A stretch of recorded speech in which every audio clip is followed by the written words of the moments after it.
आपने कहा कि लालू के डर से बीजेपी को वोट दिया था, बीजेपी के डर से लालू को 2005 से लेकर आज तक नीतीश जी को किसके डर से वोट दिया? नीतीश जी को दो वजहों से वोट मिला है।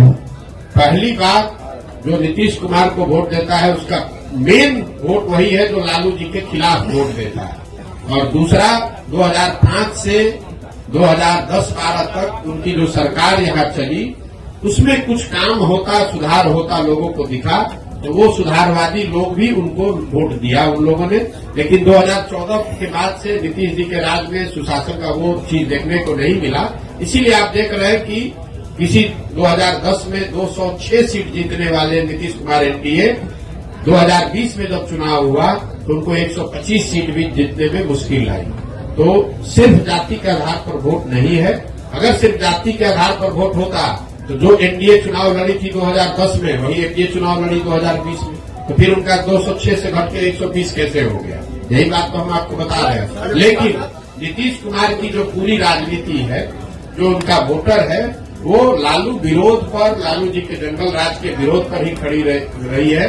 उसमें एडिशन जैसे जैसे वो आगे बढ़े तो कुछ और लोग जुड़े होंगे, लेकिन मूल वोट जो उनका है वो लालू विरोध का वोट है। जो लालू से डरता है या लालू जी को नहीं चाहता है वो नीतीश जी को वोट पहले करता रहा है। जदयू की राष्ट्रीय कार्यकारिणी की बैठक होने जा रही है जी, जदयू की राष्ट्रीय कार्यकारिणी की बैठक होने जा रही है और संभावना जताई जा रही है कि नीतीश कुमार फिर से पलटी मार सकते हैं। इस पर क्या प्रतिक्रिया? देखिए, नीतीश कुमार के राजनीतिक जीवन का ये अंतिम दौर चल रहा है, राजनीतिक कार्य का ये अंतिम दौर चल रहा है। नीतीश कुमार को खुद नहीं मालूम है कि वो कहाँ हैं और कहाँ रहेंगे। इतना मैं जरूर कह सकता हूँ कि लोकसभा से पहले अब उनके पास कोई विकल्प नहीं है। उनको चुनाव तो महागठबंधन में ही लड़ना पड़ेगा।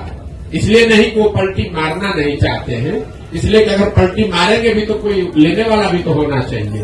अब आज के तारीख में उनको कोई लेने वाला भी नहीं बचा है।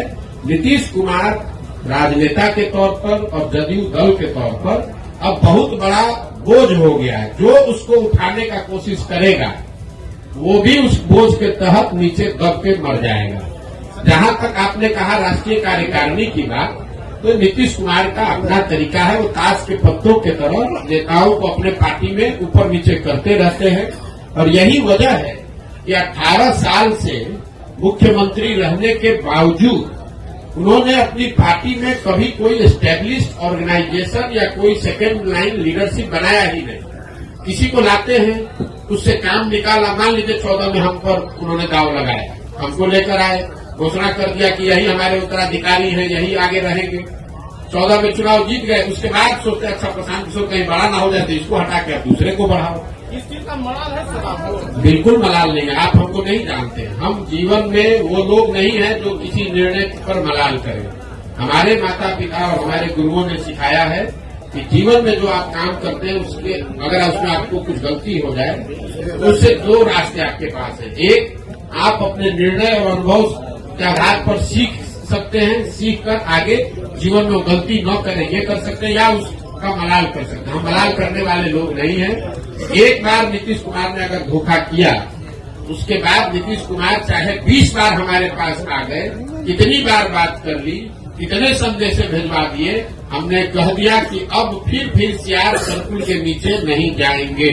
हमको चाहे 1 बरस लगे कि 10 बरस लगे, अब नीतीश कुमार के साथ जाने का कोई सवाल नहीं है। नीतीश कुमार जब महागठबंधन बनाए, इस बार आपको पता चला जब बनाए तब हमको आकर मार्च में 6 महीना पहले आकर सबसे पहले हम ही से सलाह किया कि भाई हम महागठबंधन बनाना चाहते हैं, आप इधर आ जाइए। आप तो भाजपा के खिलाफ हमारी मदद करना चाहते थे।